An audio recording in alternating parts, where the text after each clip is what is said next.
Você acredita que hoje já é o 15º sermão sobre a série da igreja?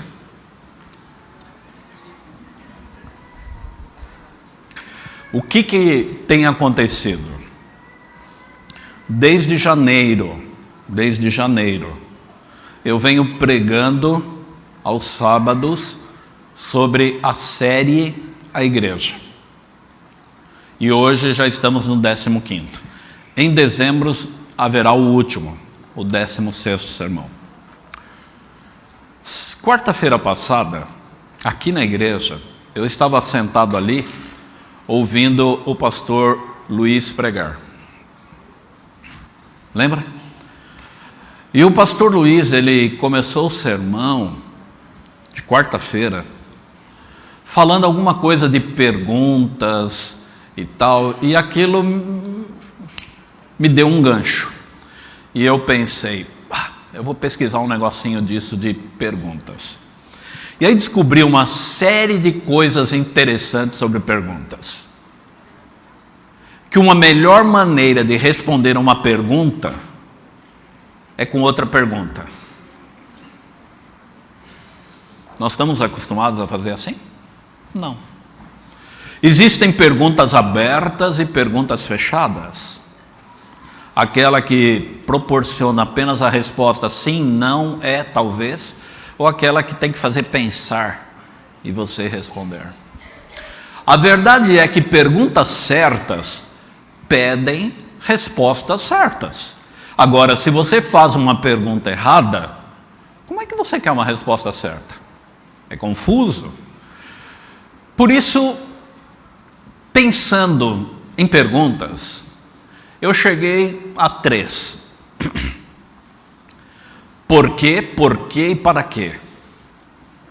Isso aqui é básico para qualquer professor de português ou qualquer pessoa que está acostumada a escrever um pouco. O porquê separado, o porquê juntinho e o para quê. O porquê juntinho do meio não é uma pergunta, é uma resposta. Que você está justificando porque eu quis desse jeito. Juntinho. O porquê separado é porque você desejou desta forma. É uma indagação. E o para quê? Para quê talvez seja a pergunta mais instigante. Que é a igreja? Nesses 14 últimos sermões, você deve ter tido já uma noção. Mas eu me detive hoje, e vou fazer isso com você, perguntando: é a igreja um prédio? Mesmo que seja belo, bem localizado, confortável, com espaço para todos, é o prédio? Há quem diga que sim. Até há quem acredite que só se encontra com Deus dentro deste ambiente.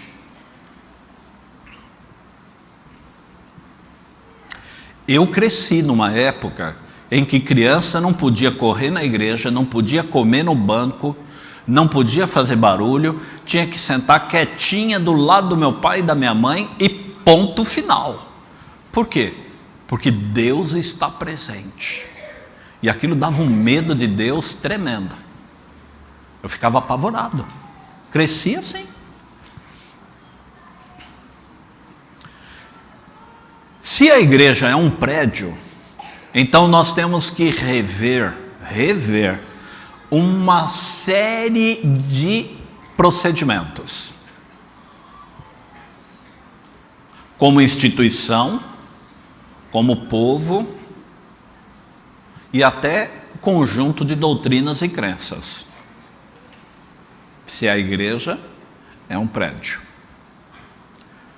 Por isso essa questão, o que é a igreja, ela deve fazer eu e você refletirmos muito profundamente na comunidade de crentes. Porque se a igreja não é um prédio, mas é uma comunidade de crentes, uau, aí a coisa começa a assumir uma nova perspectiva. Uma comunidade de crentes pode estar congregada, reunida neste lugar, como também pode estar congregada e reunida em outro lugar. Por quê? Porque essa comunidade de crentes, a gente encontra na Bíblia uma definição. Curioso, Jesus não falou de igreja. Jesus falou do reino de Deus. Folheie os evangelhos. Igreja, Jesus menciona apenas em 2 momentos.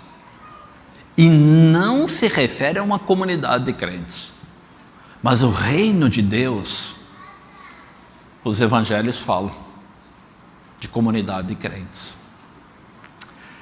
Se então a igreja não é o belo prédio, mas sim a comunidade de crentes que congrega aqui neste lugar, isso começa a adquirir outra forma.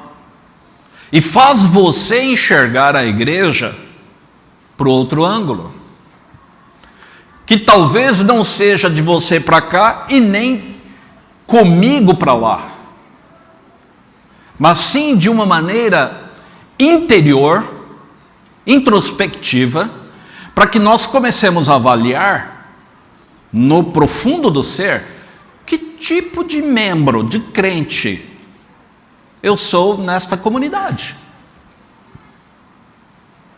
Se a igreja é essa comunidade que se reúne aqui na Avenida Aureliano, que hoje eu descobri que mudaram a autorização de parada e estacionamento na frente da igreja, mas também pode ser lá debaixo de uma árvore, no meio da África, ou em qualquer outro lugar, que não precisa nem de carro para estacionar e nada. Por quê? Porque é uma comunidade de crentes. E isso tem muito sentido, porque onde você vai viajar, passar férias e encontra alguém, e você diz que é adventista do 7º dia, o que aquela pessoa faz? Ela sorri para você.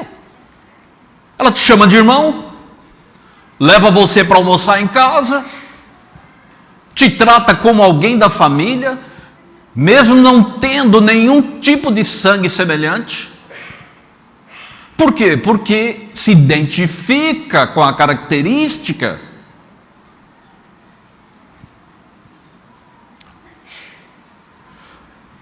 Igreja, uma comunidade de crentes. Mas por que ela existe? Qual é a missão dela? Se somos essa comunidade de crentes, por que de tempo em tempo nos reunimos? Semanalmente um culto, um cadastro com nome, endereço, telefone, fotografia, etc.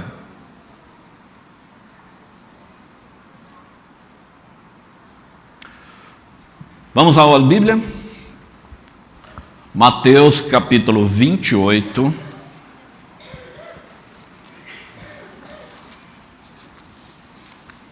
Mateus capítulo 28.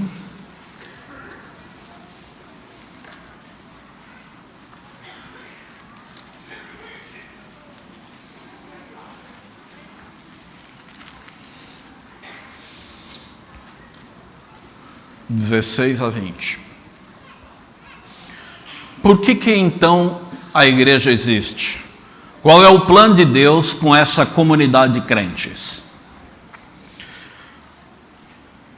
Os 11 discípulos foram para a Galileia. Interessante, né? Eram 12, mas um se enforcou, sobraram 11. Judas já não era mais nessa época. Foram para o monte que Jesus lhes indicara. Quando viram, o adoraram, mas alguns ainda duvidaram. E então Jesus aproximou-se deles e disse: Foi-me dada toda a autoridade, nos céus e na terra.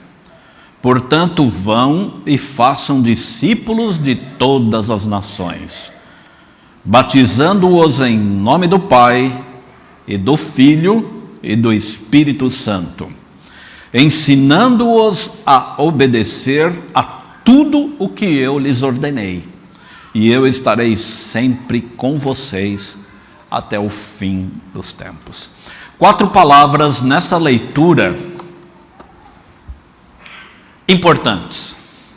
A primeira, discípulos. Fazer discípulos. Segunda, batizar. Terceira, ensinar todas as coisas. E quarta, a obediência destas coisas aprendidas. Estas 4 palavras, elas são fundamentais na comunidade dos crentes, na igreja, no povo que Deus deixou nesta terra com uma missão. E eu acho que não há nenhuma dificuldade entre nós de entender batismo, ensino e obediência. Embora, todavia, entretanto, contudo, de vez em quando, por aí, um ou outro acha que o batismo não tem importância, não é tão assim fundamental. Porque a Bíblia diz que quem crer e for batizado, será salvo. E quem não crer e não for batizado, será o quê? Condenado. Então, batismo é fundamental para compor, integrar a comunidade dos crentes. E eu sei que eu falo para pessoas que gostam da igreja adventista. Quase que toda semana estão aqui, participam, cantam, gostam de tudo que acontece. Mas, amigo, você ainda não faz parte da comunidade de crentes. Você precisa se organizar para o batismo. E nós estamos aqui para te ajudar nisso. Porque quando você se batiza, publicamente você deu demonstração da sua fé. Eu vou fazer parte desse povo. E a partir de agora, eu aprendo mais, ensino mais e obedeço mais. Eu vivo de acordo com isso. Eu faço parte dessa família. Eu não sei se vocês souberam aí, mas de ontem para hoje foi dado a definição da morte do Gugu Liberato. Isso aconteceu de ontem para hoje. Agora, a esposa dele, não sei se é a esposa, né, mas a mulher com a qual ele tem os filhos, não pode resolver nenhum procedimento legal nos Estados Unidos, porque ela não é legalmente casada. Não tem papel passado. Quem é o responsável para resolver todos os trâmites de papéis lá na Flórida para o traslado do corpo para o Brasil? O filho de 18 anos. A pobre da mulher não pode. O governo americano não reconhece. Às vezes nós estamos na comunidade de crentes, gostamos dela, mas não fazemos parte dela. Mas a primeira palavra que eu quero destacar é discípulo. O que nós temos entendido sobre essa palavra discípulo? A gente só lembra dos 12. No caso aqui de Mateus, dos 11. Discípulo. A igreja é o instrumento apontado por Deus para a salvação dos homens. Foi organizada para o serviço, e sua missão é levar o evangelho ao mundo. Igreja existe porque Deus tem um plano com essa comunidade de crentes, que é organizá-los para um projeto, para uma missão. O mundo de pecado tem o reino de Deus, que está aqui na Avenida Aureliano, como também está lá no bairro de Porto Alegre, assim como também está lá no interior da África, que é a mesma comunidade de crentes que a Bíblia chama de o reino de Deus. O reino de Deus é composto de homens e mulheres que aceitaram a Jesus, passaram pelo batismo e vivem agora a sua vida, têm a sua vida em harmonia com os ensinos e obedecem à palavra de Cristo. O centro do reino de Cristo tem a igreja, a instituição em que Deus organizou para fazer com que essa instituição organizada avançasse na pregação do Evangelho, conquistando o mundo e ampliando as fronteiras do reino de Deus. Uma instituição organizada, séria, com um propósito definido: a pregação do Evangelho. Mas no centro da igreja ainda existe a missão. A missão existe para que eu e você tenhamos um foco. Eu às vezes fico pensando, será que a missão é o foco de todos os crentes da comunidade? Por isso que eu fiz questão que o Tiago viesse aqui também. Irmão, você pode não conseguir ir lá para as Filipinas, mas Deus colocou você morando na rua que você mora, no prédio em que você mora, no andar em que você está, para que você seja uma luz brilhando naquele lugar onde você está. Você entendeu?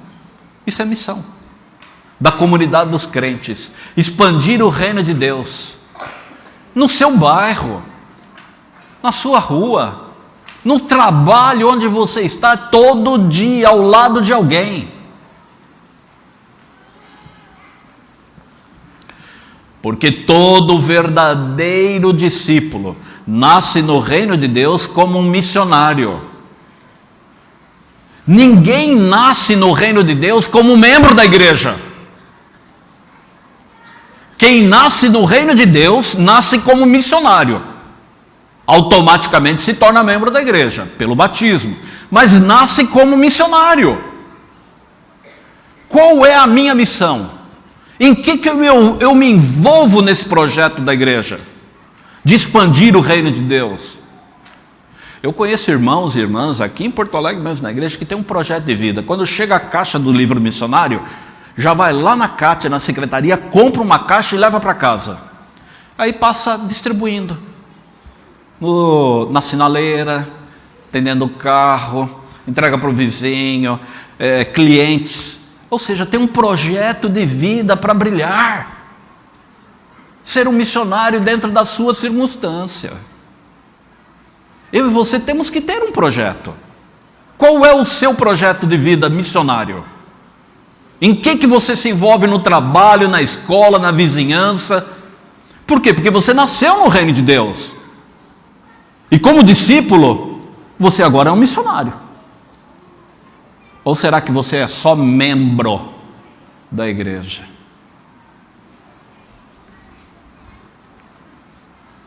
Missão não é apenas resgate de pessoas.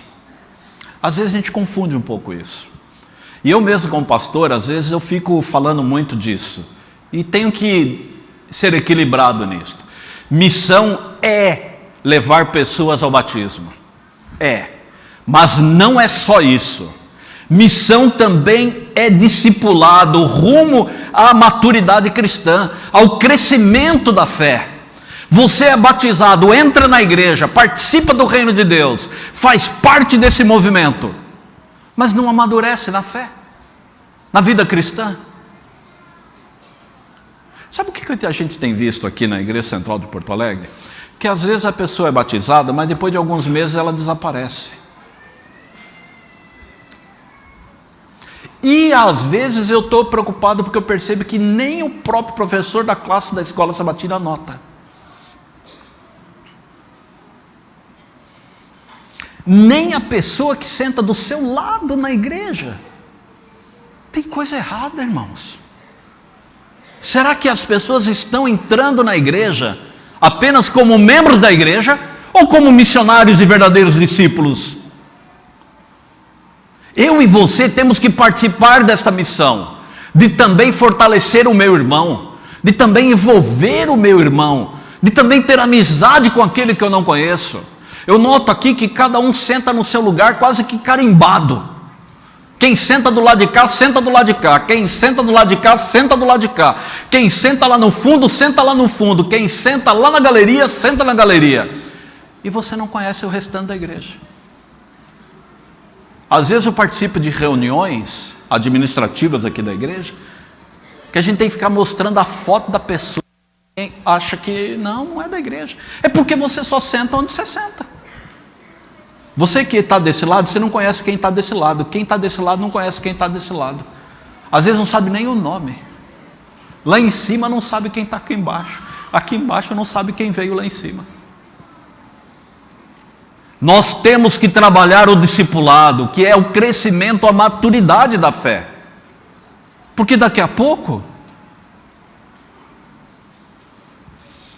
crescemos, mas na verdade só inchamos. Qual é a diferença entre um discípulo e um membro? Essa é uma boa questão. Todo discípulo é um membro da igreja, mas nem todo membro da igreja é um discípulo. O membro, ele é ganhado para a igreja, mas o discípulo, ele se constrói, ele se faz ao longo do tempo. O membro entrega parte das suas finanças em dízimos e ofertas. O discípulo entrega toda a sua vida, não é só dízimo e oferta. O membro senta-se para adorar. O discípulo vive, anda por aí adorando. O membro busca na palavra de Deus promessas para a vida.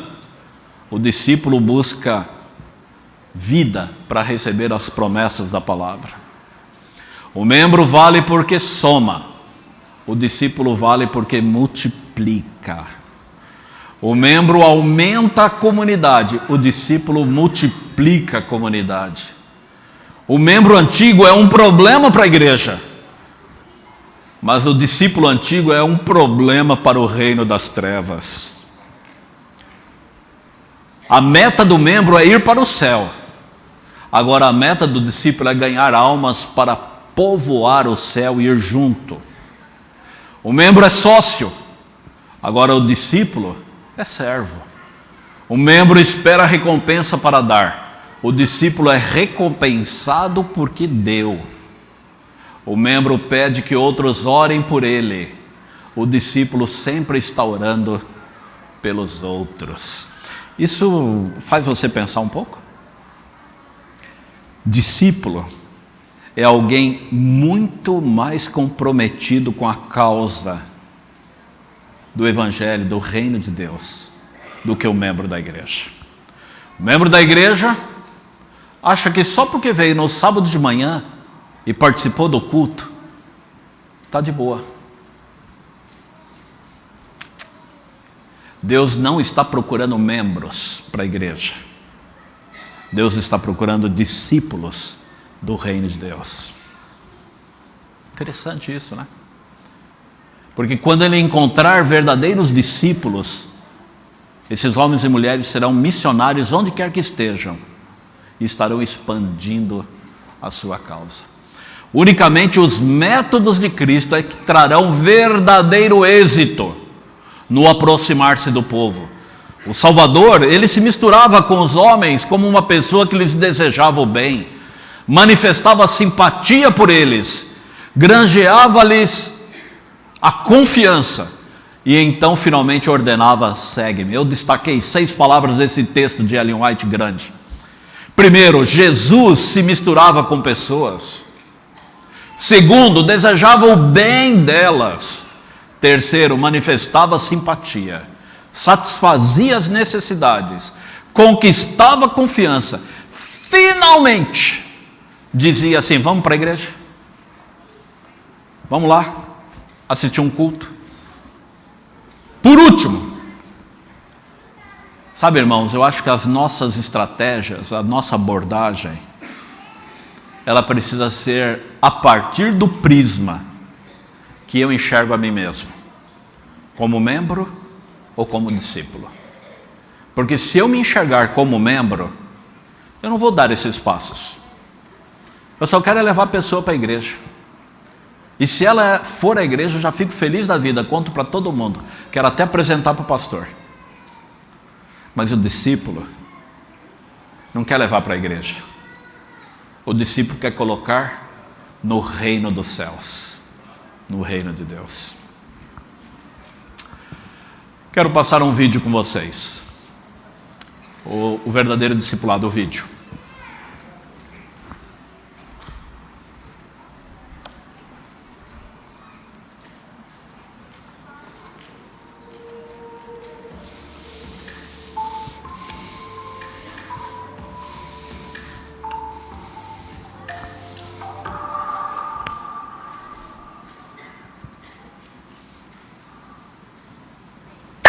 Jesus diz: ide e façam discípulos. E se ide, parecesse menos com isto e mais com isso.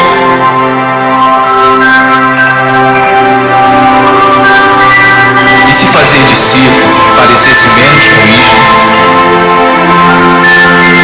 e mais com isso.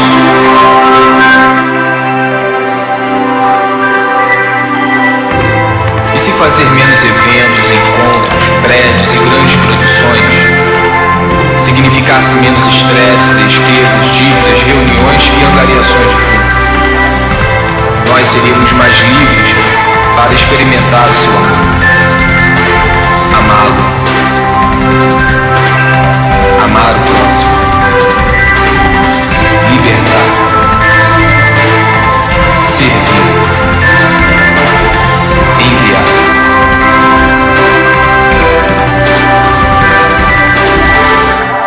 E se ao invés de fazer concertos, bazares, palestras, boletins e erguer prédios, nós fizéssemos mais discípulos para amar, cuidar e ensinar as pessoas,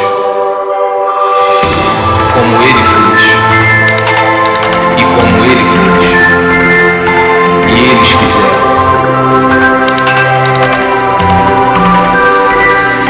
Esta é a nossa missão. Este é o grande chamado. Amar, libertar, servir, ir onde se fizer necessário. Isto é discipulado. Isto é igreja.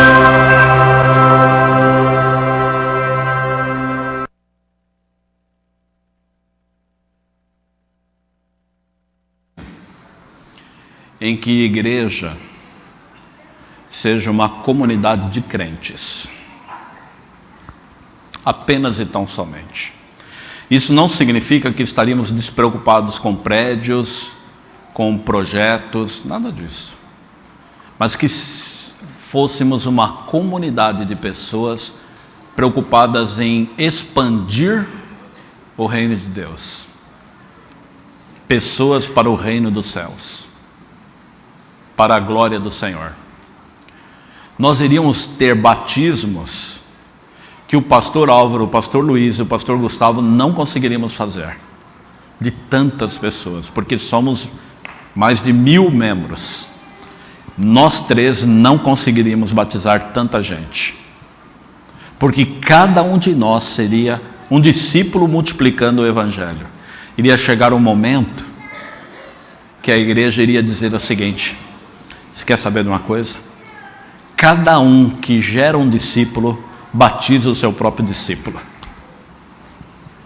Você já pensou nisto? Quem faria os batismos? Não seriam os pastores, seriam os próprios membros na multiplicação do discipulado.